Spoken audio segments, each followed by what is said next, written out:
presento. Santi es Fellow de posgrado en investigación en McGill University. Es médico, egresado de la Universidad de Buenos Aires. Actualmente trabaja como investigador postdoctoral en el Grupo de Investigación en Informática Clínica y de la Salud en la Universidad McGill, Montreal, Quebec, Canadá. Bueno, Santi, te dejo el espacio. Perfecto. ¿Se escucha y se ve la presentación bien? Se escucha y se ve la presentación perfecta. Ok, cualquier cosa, si no, me cortás y acomodo las cosas. Bueno, la Dale. verdad, muchas gracias por la invitación. Esta es la primera vez que voy a estar presentando este proyecto que estoy trabajando desde junio de este año.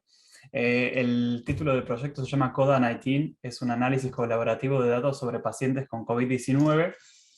Y vamos a dar inicio a la presentación. Bueno, ya me presentaste, así que no voy a perder tiempo en esta parte, solamente este es mi contacto, mi email, cualquier cosa me pueden mandar una pregunta, algo, cualquier comentario me pueden mandar por mail. Y esta es la página de internet del grupo de investigación en el cual trabajo en la Universidad McGill.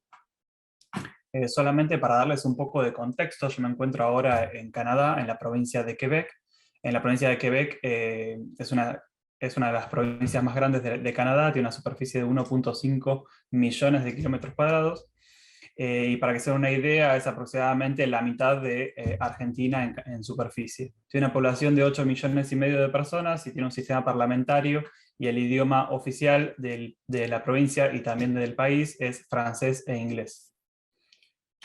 Para darles un poco más del contexto, yo me encuentro trabajando en el grupo de investigación en informática en salud del Departamento de Epidemiología de la Universidad McGill, que básicamente este grupo se especializa en un laboratorio de soporte clínico a la toma de decisiones, en un laboratorio de vigilancia epidemiológica, que acá lo subrayé porque el proyecto en el cual les voy a explicar hoy se encuentra en el marco del laboratorio de vigilancia epidemiológica.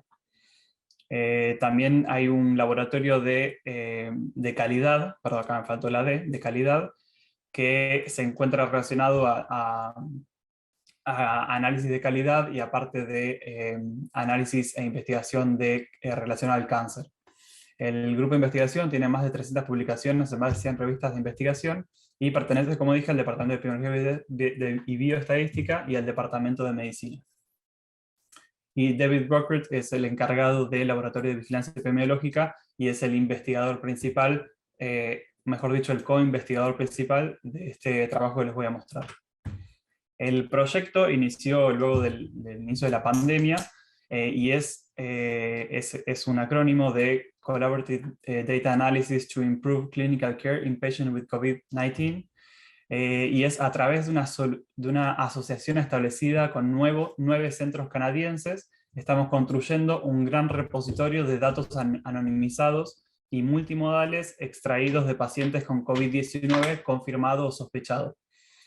Acá aclara que es confirmado o sospechado porque para la creación de este banco de datos se tomó la población que fue testeada para COVID-19. Entonces cualquier caso que terminó siendo confirmado o que fue una sospecha y fue negativo, entrarían en esta población para el repositorio de datos anonimizados. Este es un proyecto enorme que está financiado por el gobierno provincial de la provincia de Quebec y se encuentra en una asociación de 8 hospitales de Quebec y un hospital de la provincia de Ottawa, perdón, de la provincia de Ontario, que es el hospital de Ottawa.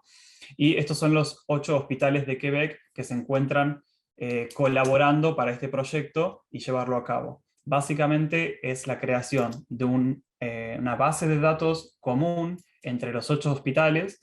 Entonces cada hospital tiene que crear su propio dataset, entonces su propio set de datos, y transferirlos a un lugar central para luego poder ser analizados. Estas son las universidades que se encuentran asociadas al proyecto, que son 5 universidades en la provincia de Quebec, y estos son partners, o sea, organizaciones o compañías que se encuentran colaborando también con el proyecto. Por ejemplo, tenemos GitHub, que es para hacer un repositorio de código abierto, que lo utilizamos mucho, una Airtable, que es una página web donde podemos crear tablas y hacer mapeos terminológicos de códigos. Y, por ejemplo, Mila es una compañía de inteligencia artificial y Valeria se encarga más que nada de hardware y de base de datos. Acá espero que si no tiene audio este video, te pido que por favor que me avises, así lo corto, pero vamos a probar si funciona. Es un video solamente de 1 minuto para mostrarles a gran escala cómo funciona. Pido disculpas porque está en francés, pero básicamente se entiende por el contexto.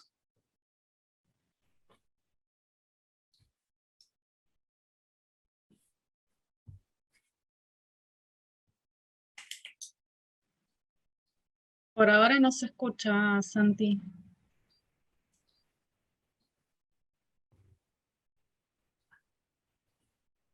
Ok, no se escucha el audio, pero No. básicamente lo que trata de decir es cómo compartir información de distintas organizaciones y que cada centro centraliza la información en un solo lugar, en un solo repositorio, y agrega los datos en un solo sitio.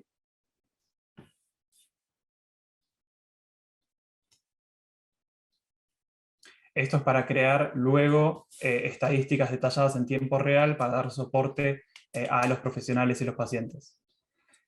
Y que pueda servir como base de datos y hacer predicciones en tiempo real para adelantarnos a qué es lo que le puede suceder a pacientes sospechados o confirmados de COVID. Y utiliza estándares que se pueden exportar a nivel internacional. Bueno, vamos a cortarlo porque si no tiene audio, mucho no tiene sentido.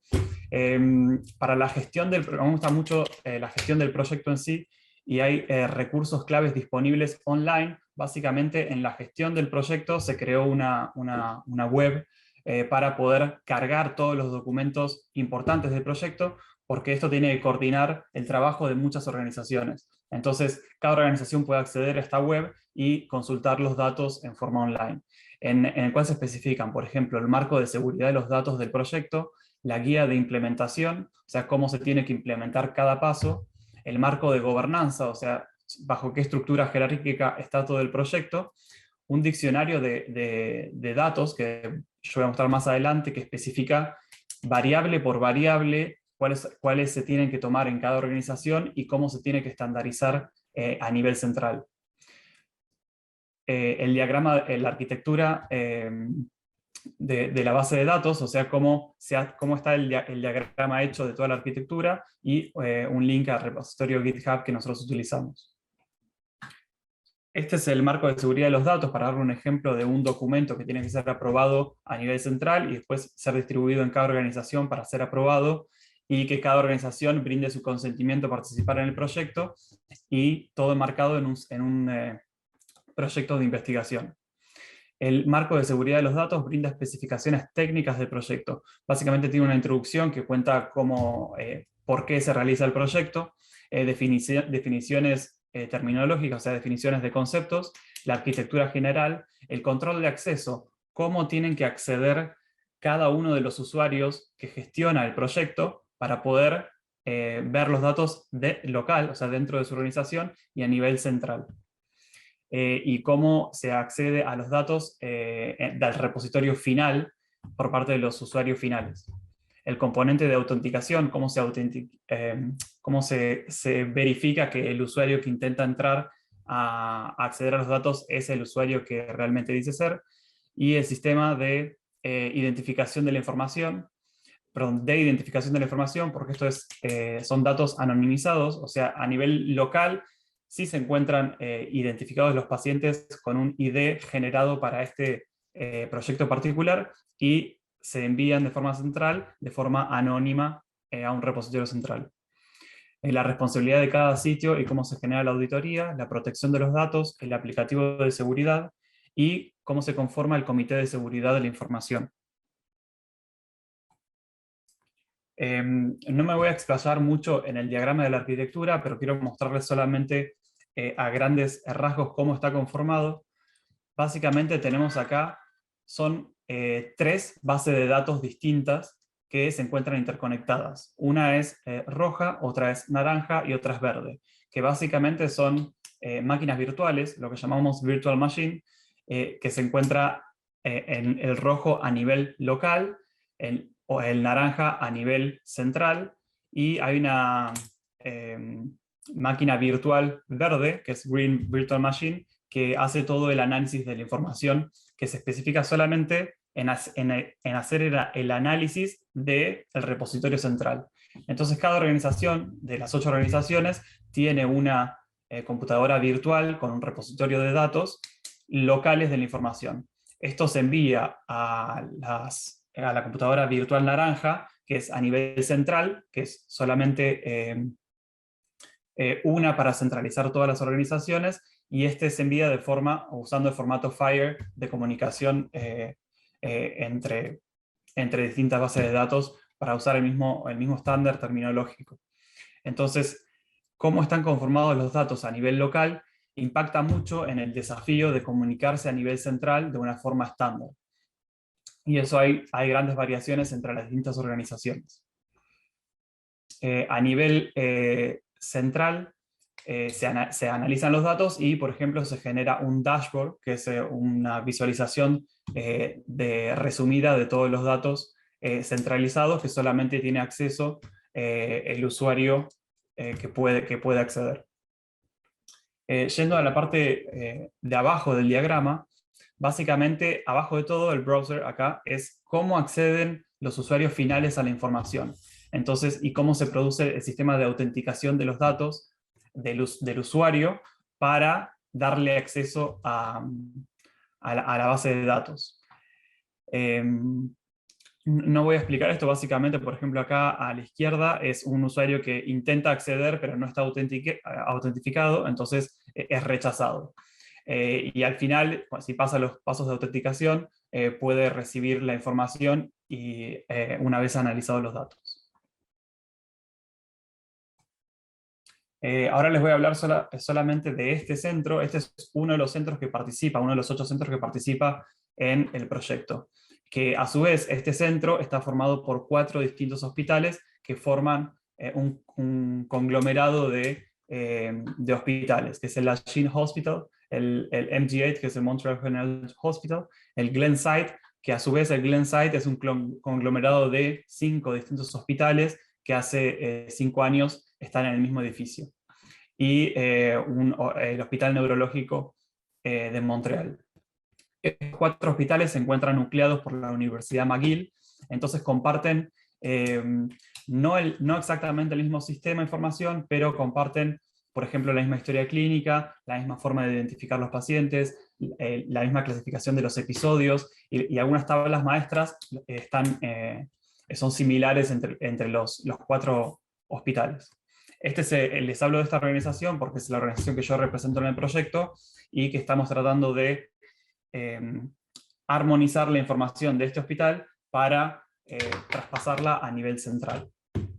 Les voy a hablar sobre no les dije, pero McGill University Health Center es la organización a la cual represento, y es esta organización. Básicamente, a nivel de organización del proyecto, el investigador principal es uno solo, que es el que aprueba un grant, es el que aprueba el proyecto global, y tiene a su vez co-investigadores principales que están encargados de, en su organización, aprobar el proyecto para poder acceder a los datos. Entonces cada una de las organizaciones tiene que tener un co-investigador principal para llevar adelante este proyecto. Una vez que se aprueba a nivel local el proyecto, se puede acceder a los datos siempre cumpliendo con los protocolos y los requisitos de seguridad establecidos previamente. Particularmente en la organización de McGill, lo que nosotros tenemos es un data warehouse. Básicamente el data warehouse lo que hace es datos extraídos de más de 30 sistemas transaccionales con menos de 24 horas de retraso. Estos más de 30 sistemas lo que hacen es centralizar los datos en una sola base de datos para luego ser extraídos, que funciona como almacenes de datos secundarios. Los datos transformados para estar conectados, centrados en el paciente y vinculados dentro de un episodio de atención. Esto básicamente sería como una distribución de las tablas maestras en el diagrama que vemos acá, y la parte central es cómo está organizado en base a a identificación del episodio, por ejemplo, urgencias, ambulatorio y otros tipos de episodios. Un equipo de analistas en tiempo completo, o sea que se dedican específicamente para esto, con experiencia en base de datos y métodos para crear un conjunto de datos. Y el proceso de gobernanza establecido para el acceso a los datos de investigación es lo que tenemos que seguir para poder acceder a los datos. Ahora les voy a hablar de armonización de los datos para llevar a cabo este proceso de transferencia, si se quiere, de nivel local a nivel central, de una forma estándar. Hay que antes armonizar los datos, que armonizar los datos quiere decir, es un proceso de reunir datos de diferentes formatos de archivo, convenciones de nomenclatura y columnas, y transformarlos en un conjunto de datos cohesivo.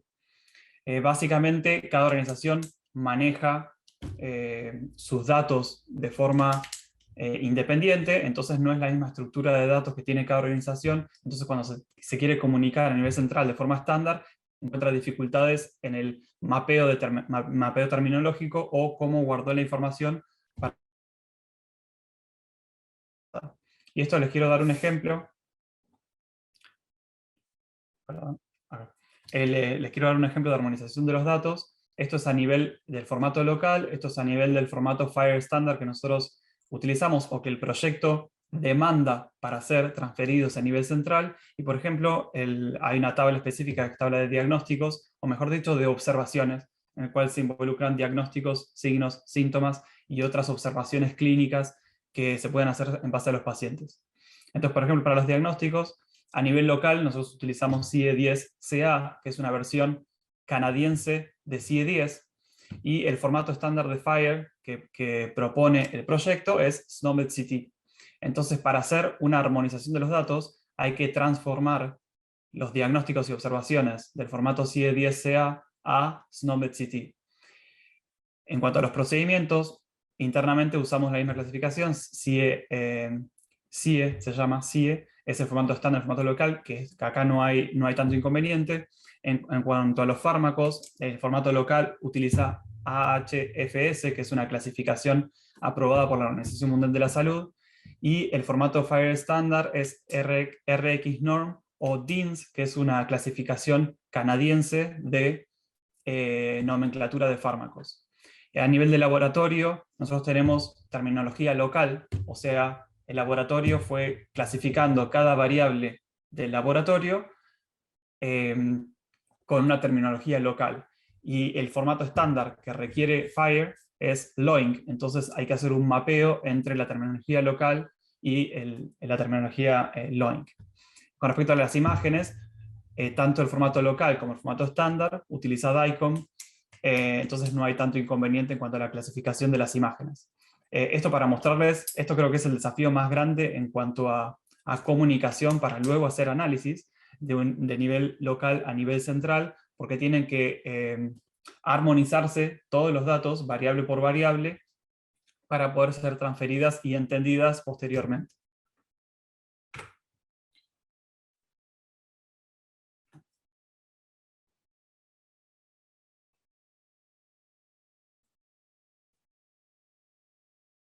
Esto es el diccionario que nosotros utilizamos. Esto está disponible online también. Es básicamente para mostrarles especificaciones de cómo cada variable tiene que ser mapeada a formato estándar. Por ejemplo, acá tenemos los datos demográficos y los datos de episodio, en el cual esto no tiene información de clínica de paciente, esto es totalmente anonimizado, porque solamente muestra el nombre de las variables. Entonces, por ejemplo, el Patient ID tiene que ser utilizar una columna específica y un tipo específico de código FHIR para ser transferido a nivel central.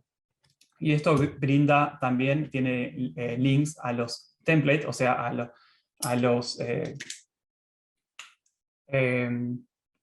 al código estándar que nosotros tenemos que utilizar en cada una de las variables. Esto para mostrarles, por ejemplo, el MUHC, que es la organización a la cual represento, cómo va armonizando los datos y las variables para ser enviadas a nivel central. Y esto, para ir terminando con la presentación, básicamente el propósito último del proyecto, con estos datos, expertos líderes trabajan para impulsar la investigación clínica y en ciencia de datos en salud, desarrollando modelos de Big Data al servicio de profesionales y pacientes. Pero esto puede llevarse a cabo una vez que se armonicen los datos y se centralicen en un solo repositorio.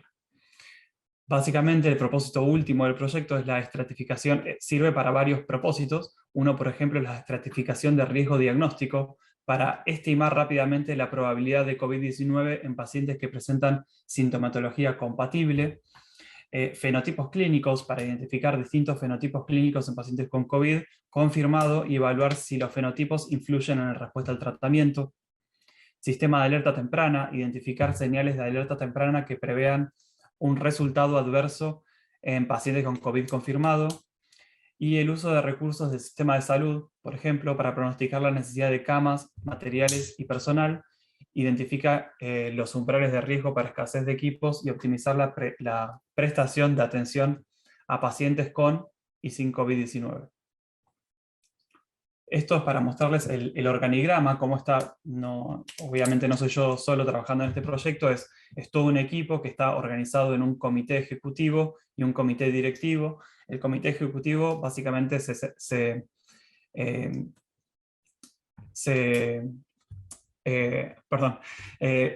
hay un investigador principal a cargo del comité ejecutivo, que es el que aprueba el grant y todo el proyecto en sí, en conjunto con varios co-investigadores que se encargan de centralizar cada uno de los centros. Y aparte un comité directivo que ayuda en toda la gestión del proyecto. Terminé temprano, pero bueno, muchas gracias. Espero si tienen alguna pregunta o comentario que me puedan hacer, estoy abierto a cualquier comentario. Muchas gracias, Santi. Muy interesante lo que presentaste. Hay una pregunta en el chat de Araceli Guerra que pregunta si están o estarán disponibles los datos para el público en general y en caso de que no, si abrirán los datos para estudiantes. La respuesta oficial es no. Esto es para la creación de un banco de datos para proyectos de investigación que estén aprobados por el comité directivo del mismo proyecto. Entonces no es una base de datos que se abra, tal vez en un futuro sí, pero ahora no está pensado que se abra ahora para el público en general. Tiene que seguir protocolos muy estrictos en los cuales el protocolo tiene que ser aprobado por todas las organizaciones y tiene que ser aprobado por el comité directivo del proyecto Coda-19.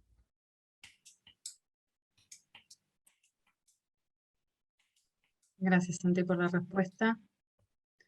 Y te hago una pregunta yo ahora. Con toda esta recopilación de datos que ustedes ya tienen, ¿ya han hecho algún estudio eh, a nivel de Hay, ciencias de datos exploratorio?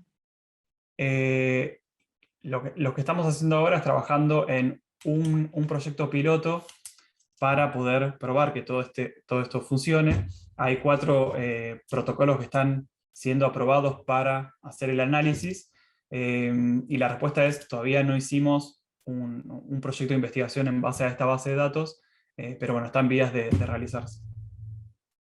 Bárbaro. Gracias, Santi. Bueno, muchas gracias a Por ustedes. ahora no veo otras preguntas en el chat. Si alguien quiere preguntarle algo a Santi, Santi se queda un ratito para poder contestar las consultas. Muchas gracias por tu presentación. Acá tenemos otra más que también pregunta Araceli. En el sur y centro de América, ¿existe un proyecto similar? No sabría responderte esa pregunta. Eh,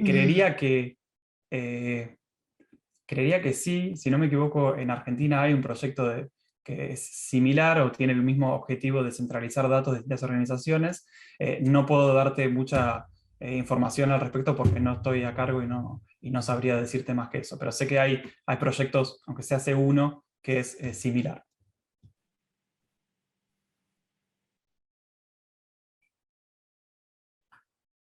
Muy bien. Bueno, Santi, muchas gracias. muchas gracias. No, gracias a vos por la presentación.